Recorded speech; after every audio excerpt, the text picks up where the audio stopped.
Welcome to What's Your Story? I'm your host, Sharita Williams, and my guest today is Grammy Award Gospel Music Hall of Fame inductee, Arthur Roland. Please help me welcome Arthur to the show. Well, thank you. Thank you for having me. I'm glad to be here again. I just got the notice that it's been 6 years since I've been here. Wow, time flies. Time flies when you're having fun. Arthur, tell our listening audience a little bit about yourself. Well, I'm actually a Christian artist, musician as well, a guitar player. And I record and produce music, Christian and otherwise, as a performing and producing artist. So how did you get started? Wow, I came up in a family of musicians.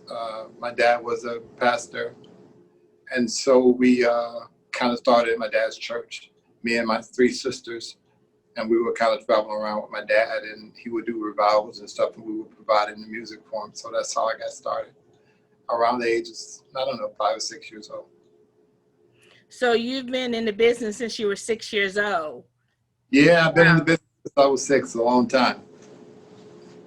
Wow, that's a long time. So tell us about some people that you've toured with, some other musicians or artists that you toured with. Well, I've pretty much worked with everybody.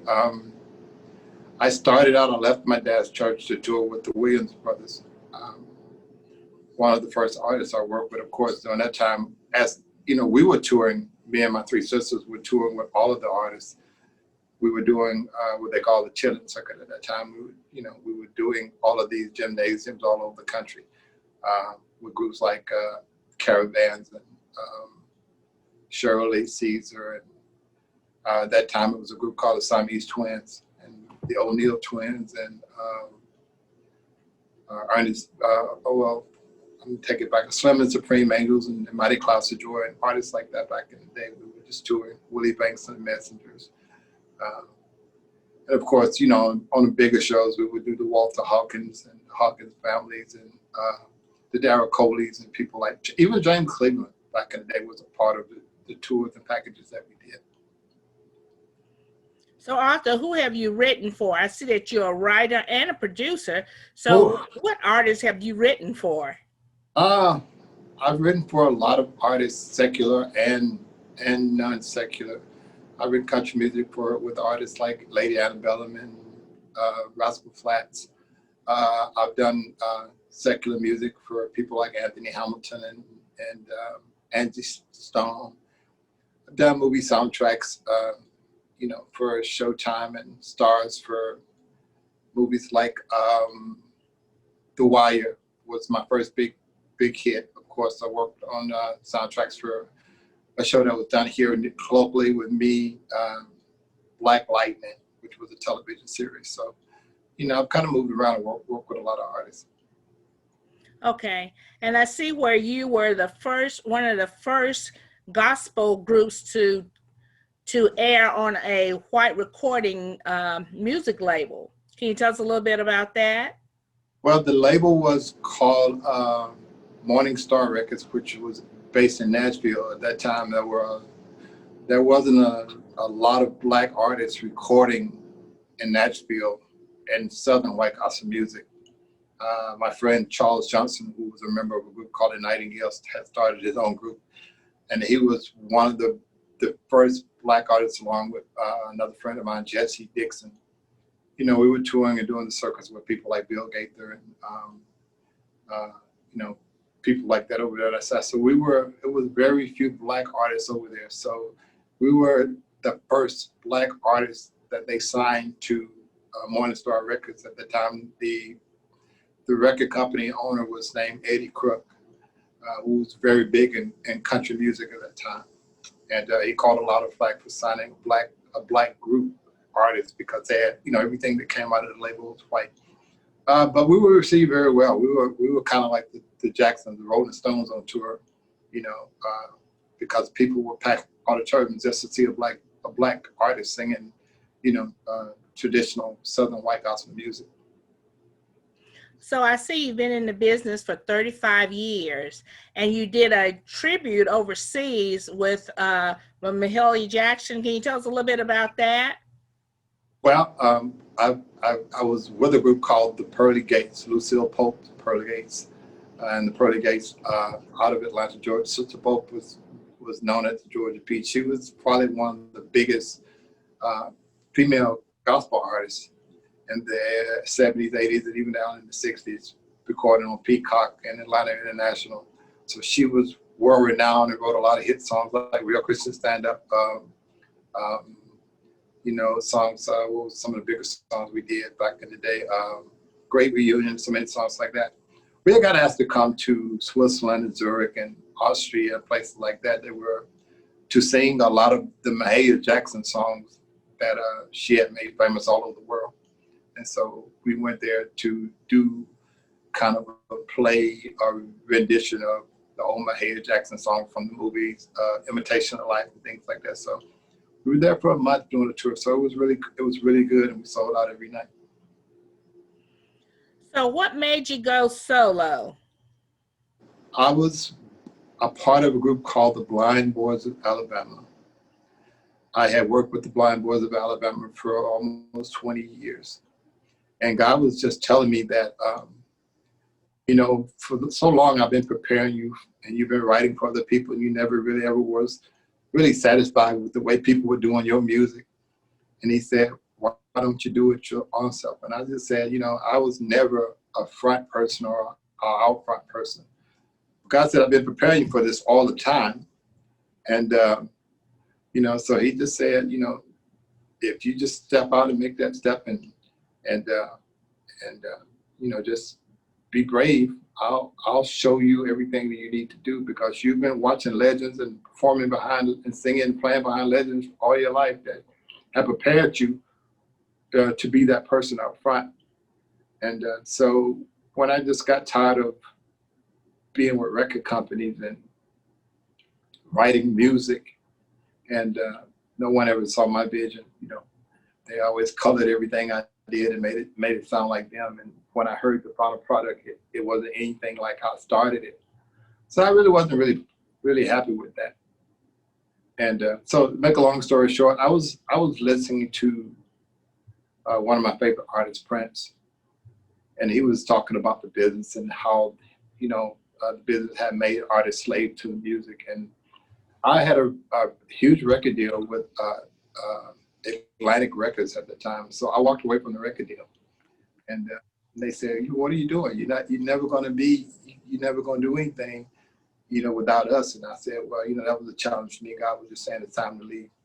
Because, and I say this to all artists that are listening, if you're going to do music and you're not able to keep your message and your ministry pure and uncolored, and be true to who you are, then you don't need a record company, because if a record company can't see your vision, then they can't do you any good. And so my record companies were huge and they could do a lot for me, but they didn't see my vision. They started to color my music, and I didn't recognize my music after a while. So it was just handwriting on the wall that it was time for me to move. So is that when you became solo? Yeah. So did you write and produce your own music at that time, or did you have another songwriter? It was funny because I had put a group together to go and do Southern gospel music. I wasn't even the front man. I had another front man, and I had wrote the whole project out to pitch to a record company. And when I pitched the record, I was doing all the vocals and everything on the record. And if I got the deal for the group at the time, I was going to go back in the studio and we would do everything, because it was just a demo. And of course, on a demo, you just kind of pitch songs. And I went to my studio and I just recorded all the songs. And the record company, Mr. Eddie Crook at that time, called me and said, we really love the songs, we love the music. And I was like, okay, yeah, we really want to talk about a deal, but we want to talk about a deal with the person that's leading these songs. And I was like, we love that voice. And I was like, I just did the songs. as for the demo, I wasn't trying to be. I have released thing. No, we only interested in talking to this guy. And it's funny that I wrote this album demo for someone else that was part of the group, and I ended up just release. They wanted to release it just like it was with my vocals on and everything. And that album went on to be probably the biggest selling album I've had. So it's proven fact. So when you're obedient and listen to God's word, he'll open up the doors for you. And that's what happened with you, right? Amen. And you never know which way it's coming, because it never comes on an orthodox way. You think that if you do this and you do that, then this comes. And I was going in a whole nother direction, not even looking. I'm looking for it to come down the road and it fell out of the sky. Or I'm looking for it to fall out of the sky and it comes from across the field. So, it never comes in the way that we expect it to come. No, it doesn't come the way we think. So can you tell us about what's new and what's going on right now with Arthur Roland? Well, Arthur Roland's kind of put on a couple of different hats right now. I'm kind of in an administrative business role. Of course, I'm working with the founder of the PG Network, which is part of XOD, Experience Live, Experience on Demand, which is a streaming service. I think it's it's the largest, and if I'm not mistaken, the only Black-owned streaming network in the country. And we have a couple of channels on the network. One of them is the PGTV, and I'm involved in. I have a passion for independent artists and trying to give them the same platforms as the John P. Keatons and all of these other artists have that are recording on mainstream, and and the Shirley Caesars and the Kurt Franklins. So we try to put on something every year that rivals that, as big as that, same kind of production, and we've been pretty successful with it. So I've kind of taken on that mantra to do that, and we've got artists that have become part of what we do from about 27 countries all over the world. People are involved. So last year we had a huge award event here in Atlanta, and it was actually the actual award. And we had entertainers and performers from all over the world, from countries like Nigeria and the Congos and England. So we had, along with artists from the States. So it was pretty big and very successful. The red carpets, the building, everything about it. It was first rate, and it was glamorous, like what people were used to seeing at the Grammys and the Stellars. So we were planning to enhance that and take it even bigger this year, because I think our original plan was to go to the Fox Theater here in Atlanta. If anyone knows the Fox Theater, they know that it's huge and it's grand. But of course, COVID came in and the pandemic came in, and everything kind of shifted. So this year we're doing it a little bit different. We're doing the same production, but we're doing it virtual. So people will get to watch everything, but they'll be able to watch it from television. Well, we're going to take a commercial break, and we'll be right back with Arthur Roland. Thank you. Mr. Happy Living here. I love good things made by good people. That's why I love Casandrino's oil, made from olives soaked in the Grecian sun for months and picked by hand with care. You'll love it too. Grab a bottle today and get 50% off your first subscription order. Shop the World Wide Web at Casandrinos.com. That's KASANDRINOS.com. Use coupon code HAPPYLIVING50 and I'll donate 15% off every order placed during the month of September to WYTV7.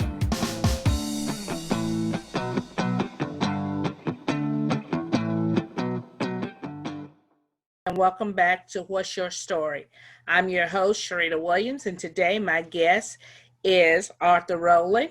Arthur is a gospel music producer, songwriter, and he's here today talking to us about his story. And if you have a story and would like to be a part of our show, you can contact me at SharitaWilliams154@gmail.com, or you can go to WYTV7.org and contact us there.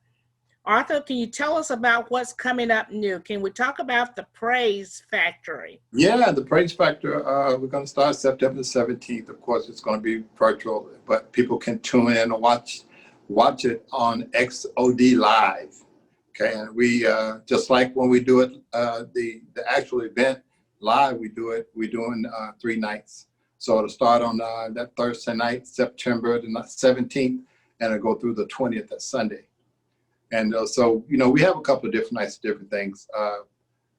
Thursday night, we start with the official meet and greet. We'll just kind of introduce everybody and talk about the artists and, what's going to happen. We introduce the sponsors and talk about different things like that. And then, of course, the biggest part for me and the part that I really, really kind of tune into is the Friday when we do the business session. We talk, we just kind of teach the artists about the business and how to get their music marketed and how to, to monetize it and all the things they need to know as far as putting out music and how to stay in excellence. And so, of course, during all of these nights, we're going to have live concerts, virtual concerts by a lot of the artists that we have that represent our network, that represent the PG network, of course. So Arthur, how are the artists chosen to be on the show? Because I see that it had a list of finalists. So how are they chosen? Well, it's a voting process. People submit it, and we have an organization called TIMA, which is the International Music Association. They have a big vote, but we allow people to vote on the artists, and we narrow it down to, of course, the finalists, and then the finalists are voted on by TIMA.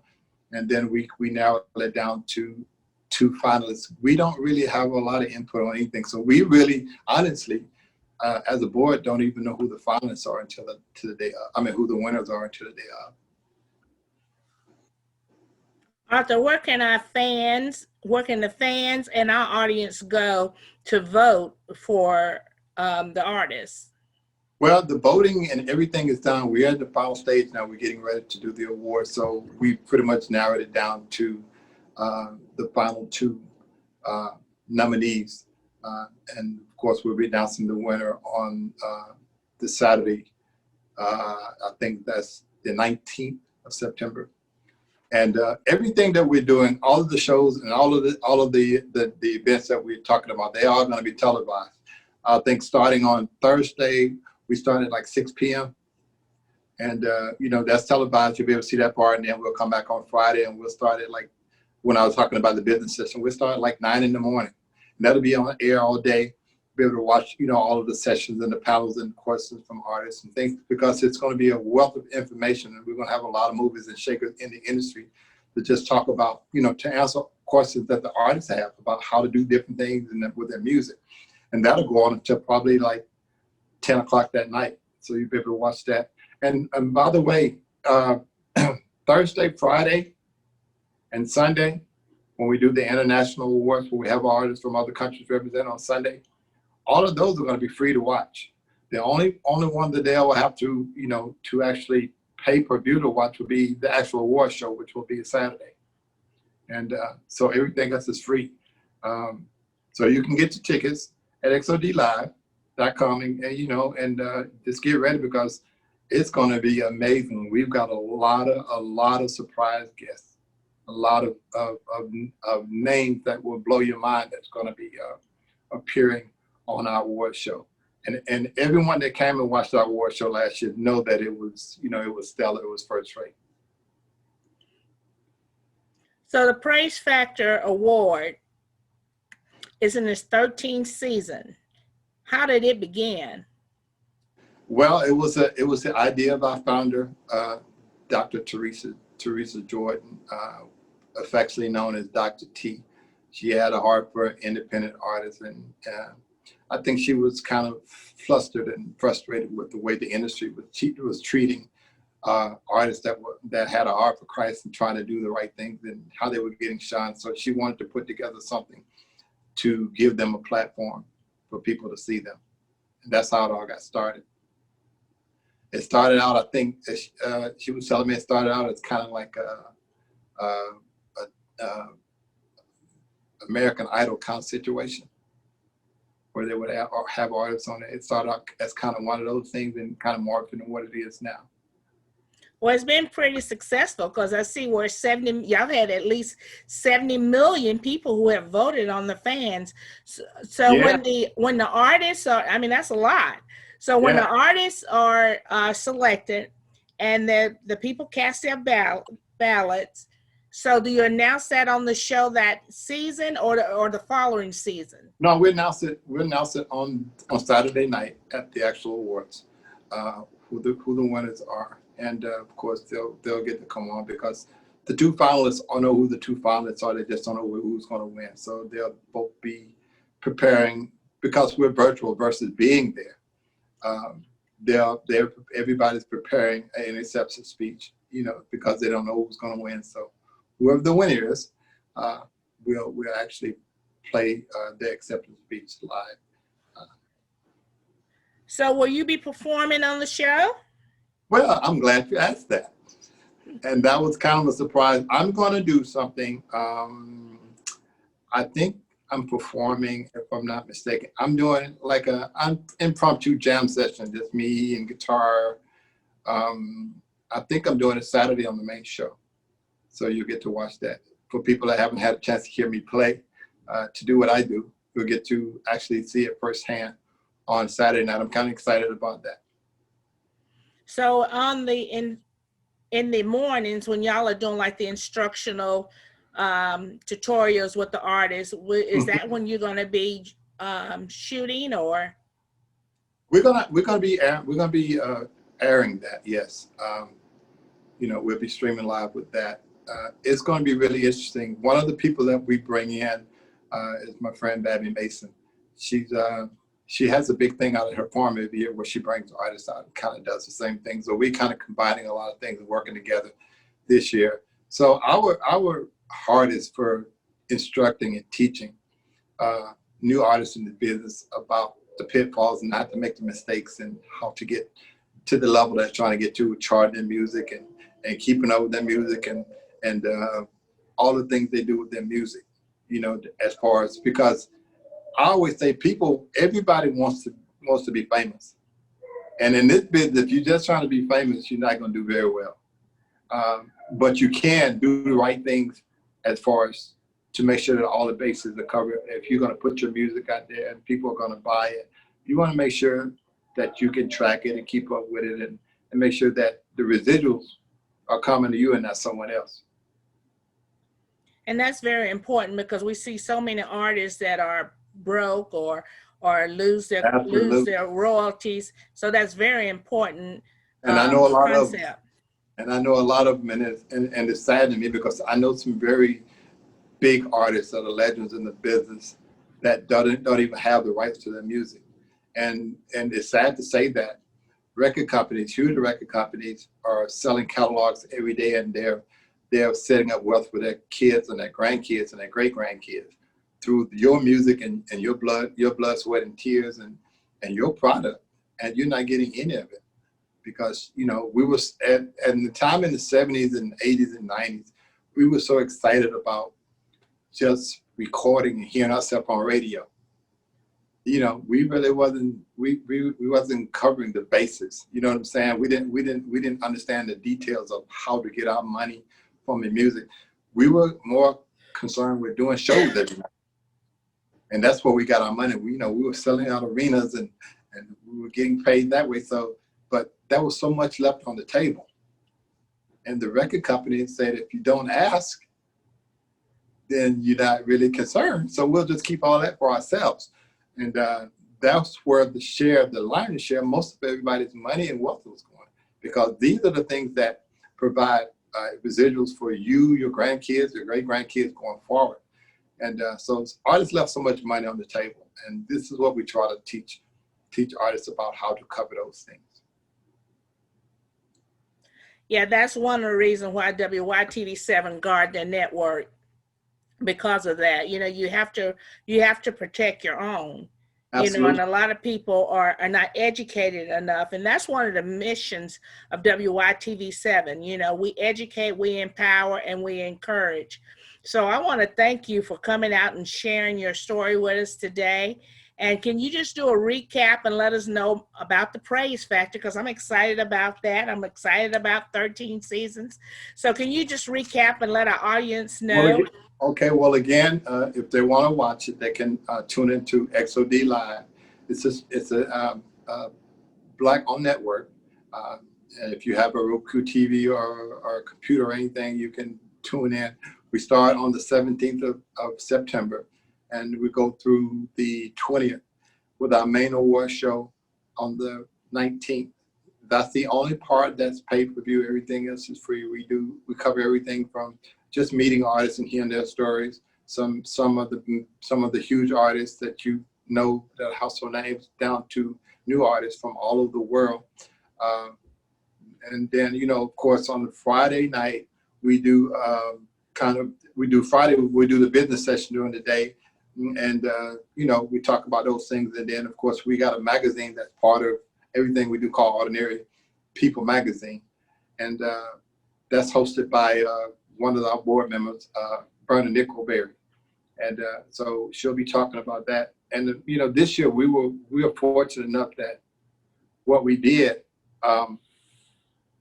one of the things that compilation CD, which covered around for a long time. And so this year we're nominated for an award for that.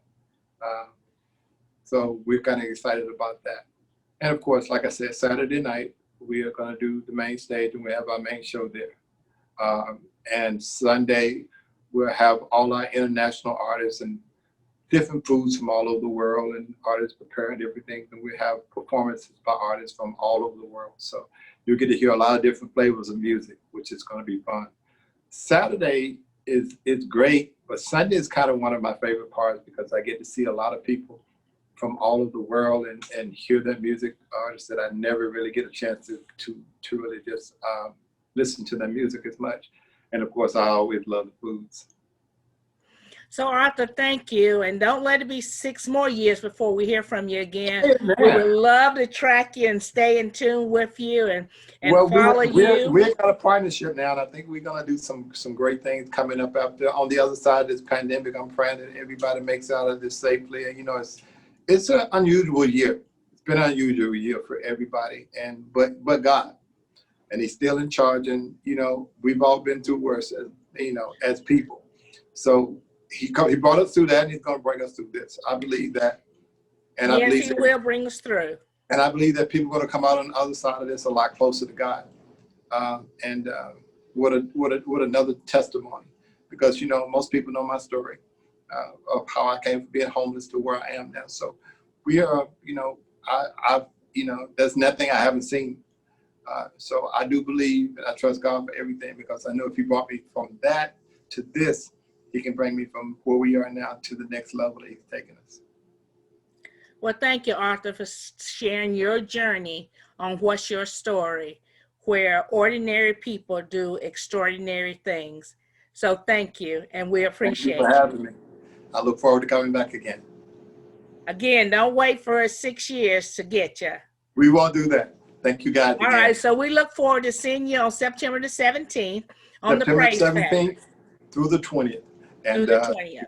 They can tune in on XOD Live and catch everything, and it'll kind of give them a layout of what's going on. Even if they want to go over there now and just kind of see it, it'll tell you everything that's coming forward, and it got promos over there. So just tune in and just support us and see what we're doing and get to meet a lot of new faces and new artists and new music. Well, I would like to thank you again, Arthur, for being on our show. And I would like to thank our audience of WYTV7 and our producer for being on the show. And I'm Sharita Williams, and I'm closing out. Have a good one. Thank you.